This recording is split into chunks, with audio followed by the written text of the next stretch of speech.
The next topic is alternative dispute resolution in energy.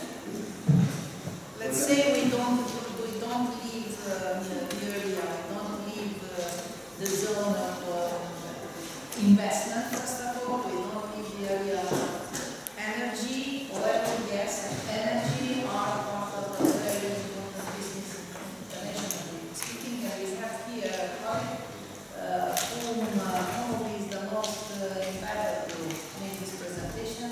He is from Italy. He is Giovanni, and I'm very sure that he will make you listen with a lot of interest what he will say about it. Thank you. Good afternoon. My name is Giovanni, and today I will talk about arbitrating investment dispute under the Energy Charter Treaty. First of all, I would like to give some information about the Energy Charter Treaty. The Energy Charter Treaty is a unique multilateral energy field.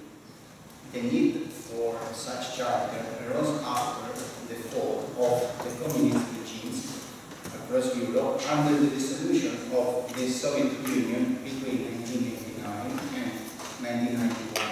The Energy Charter Treaty was signed in December 1994 and entered into force on 16 April 1988. The Energy Charter Treaty was signed and ratified by 52 countries, including Romania, as well as the European Union. It contains essential provisions in the areas of energy trade, transit, competition, and environmental protection. The provisions regarding the protection and promotion of energy investments are the cornerstone of the Energy Charter Treaty. The Energy Charter Treaty has been created to stimulate international cooperation and build a legal foundation for energy security, based on the principles of open, competitive markets and sustainable development. The Energy Charter Treaty gives us the key notions of investor and investment.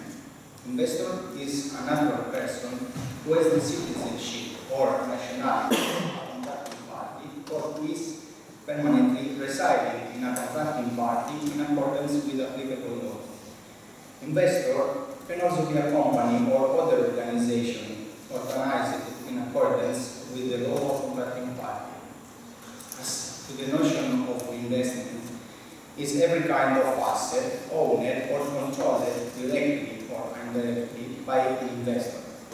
Article 1, paragraph 6 of the Energy Charter Treaty provides for a broad definition of investment and offers a non-exhaustive list of assets which may be qualified as investments. Otherwise, the notion of investment and investor are critical for the substantive and procedural protection afforded by the Energy Charter Treaty. Although these notions are defined by Article 1 of the Energy Charter Treaty, other provisions of the Energy Charter Treaty became relevant for their understanding. Part 5 of the Energy Charter Treaty concerns the settlement of disputes between investor and contracting parties to the Energy Charter Treaty and contracting parties related to the application and interpretation of the Energy Charter Treaty. In accordance with the Article 26, the disputes between a contracting party and investor of another contracting party shall be settled if possible amicably. If such dispute can be settled amicably within a period of 3 months, the investor may choose to submit the dispute resolution to the courts or administrative tribunals of the contracting party to the dispute, in accordance with the previously agreed dispute settlement procedure or the international arbitration of conciliation. If the investor chooses to resort to an arbitration or conciliation, this may be done under one of the following options, with 3 scenarios. In front of the exit under the exit convention, by a sole arbitrator or an arbitral tribunal constituted according to the integral rules, by an arbitral tribunal in front of the arbitration institute of the Stockholm Chamber of Commerce. Now I would like to speak about a potential case in which Romania may be involved in the future. The Romanian government published an ordinance in 2030 that drastically reduced support for the production of electricity from renewable energy sources. This ordinance intended to slow the flow of investment in renewable energy sources and bring down prices for end consumers. However, it's also likely to have a significant negative impact on the revenues of existing RES projects in Romania compared with expectations based on regional incentives. The Energy Charter Treaty may provide foreign investors with remedies against Romanian government for this matter.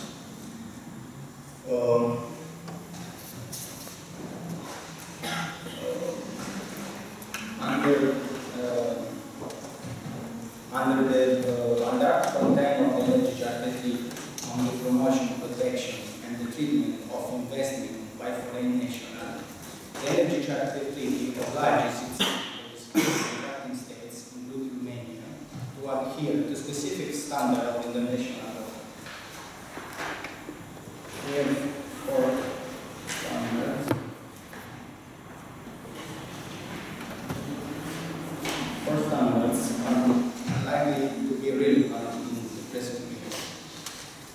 Foreign investor can rely on the undertaking by the contracting state to uphold fair and equitable treatment of investment by investor of the contracting states, and the Energy Charter Treaty obliges the contracting states to refrain from independently management, use, enjoyment, maintenance, or disclosure of the investment by unreasonable measures.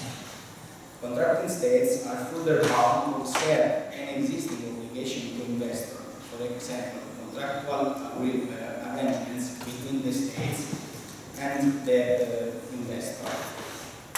And the contracting states have undertaken to treat investment of national or other contracting states no less favorably than the treatment conferred of their own investor or the investor of any third states. If there is a breach of any of these standards, Romania, as contracting states, would be liable for damages. On the basis of the information currently available, the violation of any of these standards appears possible. In particular, international arbitration tribunals have established that the standard of fair and equitable treatment comprises the protection of investors' legitimate expectation in general, and the protection of investor expectation of stable and predictable legal and administrative framework. Therefore, a violation of the fair and equitable treatment provision of the Energy Charter Treaty here appears. How does the Energy Charter Treaty afford protection to individual private investors? If there is a violation of the above-mentioned standards, investors can rely on the dispute settlement mechanism under Article 26 of the Energy Charter Treaty. If the investor chooses to resort to arbitration, any award rendered as the consequence of arbitration proceedings will be enforceable both in Romania and against Romanian assets abroad in a manner similar to a hard judgment. How does international arbitration under the Energy Charter Treaty interrelate with domestic proceedings under Romanian law? The Energy Charter Treaty includes a so-called fork in the road provision requiring the investor to choose at the outset between domestic legal remedies or international arbitration.